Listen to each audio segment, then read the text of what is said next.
मैं राजेंद्र सर आपका YouTube channel RPGS research में स्वागत करता हूं।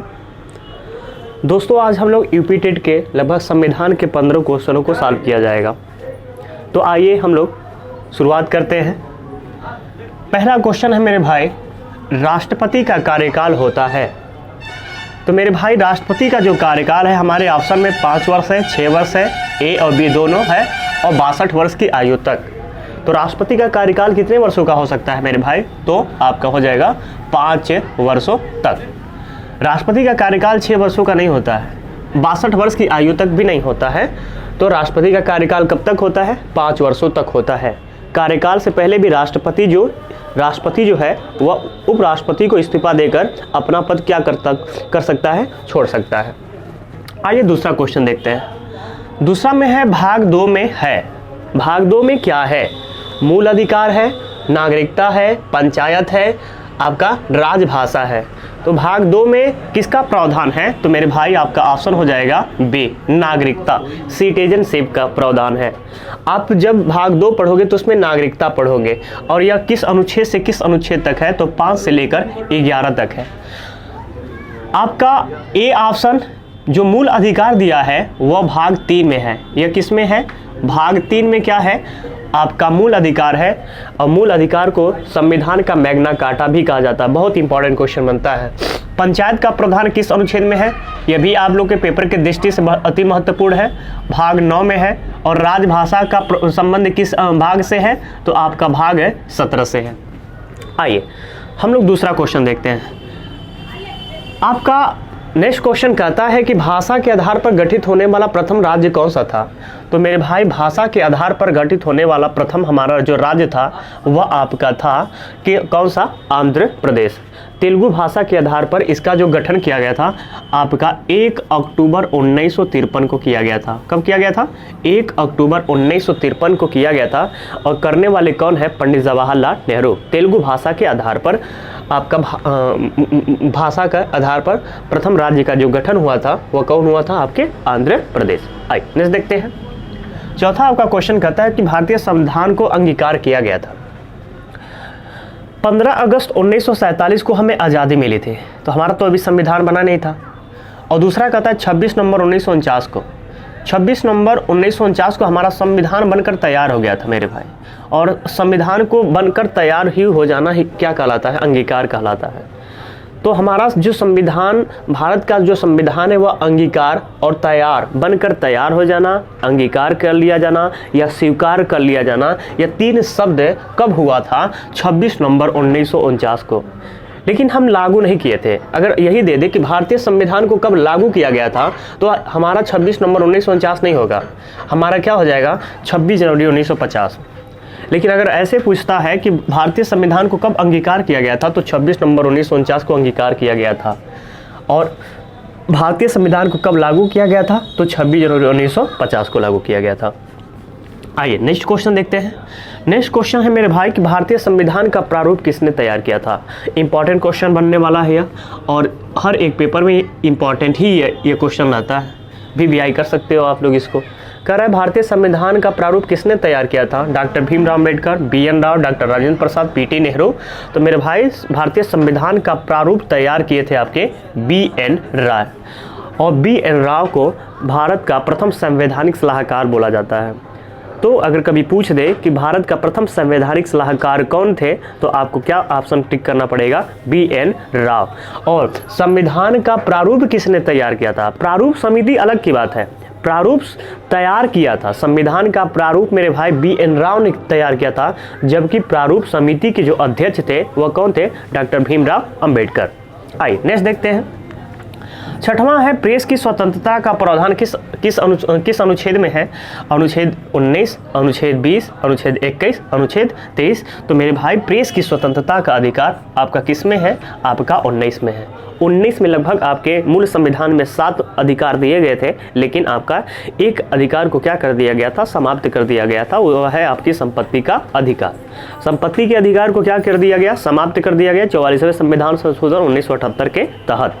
और इसके तहत आपका 19 में आपका एक वाक्य एवं अभिव्यक्ति की स्वतंत्रता पहला स्वतंत्रता है, और उसी के अंतर्गत आपका आता है प्रेस की स्वतंत्रता। भारत में प्रेस की भी स्वतंत्रता है, बोलने का अधिकार इसके तहत दिया गया है। संगठन बनाने की स्वतंत्रता है, सम्मेलन की स्वतंत्रता है, आपके विचरण या घूमने की स्वतंत्रता है, कहीं आपको निवास करने की स्वतंत्रता दिया गया है, आपको वित्तीय व्यापार करने की स्वतंत्रता दिया गया है। यह सभी जो स्वतंत्रता है वह किस अनुच्छेद में दिया गया है? आपका अनुच्छेद 19 में। उसी अनुच्छेद 19 में से एक आपका स्वतंत्रता है प्रेस की स्वतंत्रता। आइए नेक्स्ट देखते हैं। 7वां कहता है अपने धर्म को मानने का अधिकार है। हम जिस धर्म में हैं, हिंदू हैं, मुस्लिम हैं, सिख हैं, ईसाई हैं, हम अपने धर्म को मान सकते हैं। किस अनुच्छेद के तहत? अनुच्छेद 25, अनुच्छेद 26, अनुच्छेद 27, अनुच्छेद 28। तो अपने धर्म को मानने का मेरे भाई अधिकार आपका किस में है? अनुच्छेद 25 में। देखिए 25 में कहता है कि अपने धर्म को मानने का अधिकार है, अपने धर्म का प्रचार करने का अधिकार है, अपने धर्म के अनुसार आचरण करने की स्वतंत्रता। आचरण मतलब होता है पूजा पाठ करने की स्वतंत्रता है। इसी अनुच्छेद के तहत कहता है कि धर्म परिवर्तन करने का भी अधिकार है। लेकिन जब धर्म परिवर्तन करेंगे आप, तो आप लाभ के लिए नहीं करेंगे। यह नहीं कि दूसरे धर्म वाला कहेंगे कि आप मेरे धर्म में आ जाओ, कन्वर्ट हो जाओ और मैं तुम्हें क्या करूँगा, बहुत मोटी रकम दूंगा, तो यह लाभ माना जाएगा। और लाभ से किया गया धर्म परिवर्तन नहीं माना जाता है। तो यह सब कुछ आपका अनुच्छेद किस में है? 25 में है। नेक्स्ट देखते हैं 8वां, अल्पसंख्यक हेतु अनुच्छेद है। कौन सा अनुच्छेद अल्पसंख्यक हेतु है? आइए उसको देखते हैं। 28 है, 29 है। तो आपका 28, 29 नहीं हो सकता है, क्योंकि 28 जो है वह धार्मिक स्वतंत्रता के अधिकार में आता है। 29, 30 यह आपका क्या है? इस क्वेश्चन का आंसर सही है, क्योंकि आप जब भी पढ़ोगे मौलिक अधिकार तो अनुच्छेद 29, 30 में दिया है शिक्षा एवं संस्कृति का अधिकार। और शिक्षा एवं संस्कृति का अधिकार में कहता है कि यह दोनों अनुच्छेद जो 29 और 30 है, यह पूरी तरह से क्या है? अल्पसंख्यक हेतु है। अल्पसंख्यक किसे कहते हैं? तो वैसी जिनकी कास्ट, जिनकी संख्या आपकी पूरे राज्य में 50% से जनसंख्या से कम होती है, उसको हम क्या बोलते हैं? अल्पसंख्यक बोलते हैं। तो पूरी तरह से कौन सा अनुच्छेद अल्पसंख्यक हेतु है? तो 29 और 30 है। आइए आगे देखते हैं। कहता है कि प्रारूप समिति के अध्यक्ष थे। प्रारूप समिति के अध्यक्ष कौन थे? तो मेरे भाई डॉक्टर भीमराव अम्बेडकर, बी.एन. राव, सरदार पटेल और पी.टी. नेहरू। तो आपके प्रारूप समिति के अध्यक्ष, इंपॉर्टेंट क्वेश्चन है मेरे भाई, आपके कौन है? डॉक्टर भीमराव अम्बेडकर। प्रारूप समिति, और ऊपर हम लोग देखे थे ना, अभी देखे हैं कि आपका इधर भारतीय संविधान का प्रारूप किसने तैयार किया था? प्रारूप तैयार करना अलग की बात थी और समिति की अलग की बात थी। तो प्रारूप समिति के मेरे भाई अध्यक्ष कौन थे? डॉक्टर भीमराव अम्बेडकर। और इसी प्रारूप समिति को पांडुलेखन समिति भी बोला जाता है। और इसका गठन 29 अगस्त को किया गया था, 29 अगस्त 1947 को किया गया था। और इसमें सदस्यों की संख्या कितनी थी? 7 थी। सदस्यों की संख्या कितनी थी? 7 थी। ठीक है, आइए नेक्स्ट देखते हैं। आपका 10वां क्वेश्चन कहता है कि संविधान सभा में महिला सदस्यों की संख्या कितनी थी मेरे भाई? तो संविधान सभा में महिला सदस्यों की संख्या आपकी कितनी थी? 15 थी। कितनी थी? 15। संविधान सभा में महिला सदस्यों की संख्या कितनी थी? 15। आइए नेक्स्ट देखते हैं। 11वां क्वेश्चन है, संविधान सभा का प्रथम अधिवेशन हुआ था। संविधान सभा का प्रथम अधिवेशन कब हुआ था? तो आपका 9 दिसंबर 1946 को हुआ था। कब हुआ था मेरे भाई? 9 दिसंबर 1946 को हुआ था। अगर कोई पूछ दे कि संविधान सभा का दूसरा अधिवेशन कब हुआ था, तो आपका हो जाएगा 11 दिसंबर 1946 को हुआ था। 13 दिसंबर को क्या हुआ था? उद्देश्य प्रस्ताव जो था आपके पंडित जवाहरलाल नेहरू ने क्या किया था कि पेश किया था। जो प्रस्तावना था उसे कब पेश किया गया था? तो 13 दिसंबर 1946 को। और पेश करने वाले कौन है? आपके पंडित जवाहरलाल नेहरू। और जानते ही होंगे कि प्रस्तावना को 22 जनवरी 1947 को क्या कर दिया गया? पारित कर दिया गया। और हमारा प्रस्तावना आज संविधान का क्या कहा जाता है? आत्मा कहा जाता है। 26 नवंबर 1949 को क्या हुआ था कि हमारा संविधान बनकर तैयार हो गया था।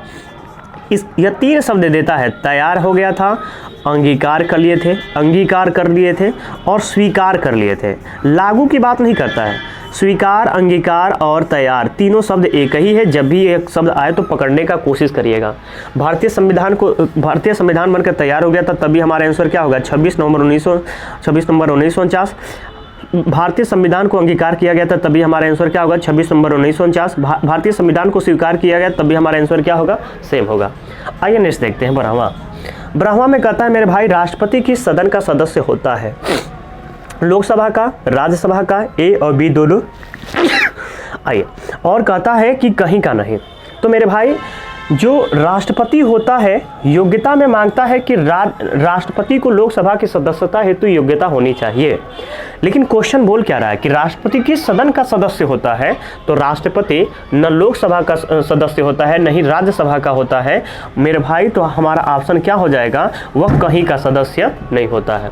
राष्ट्रपति किसी भी सदन का क्या होता है, सदस्य नहीं होता है, लेकिन यह संसद का अभिन्न अंग माना जाता है अनुच्छेद 79 से।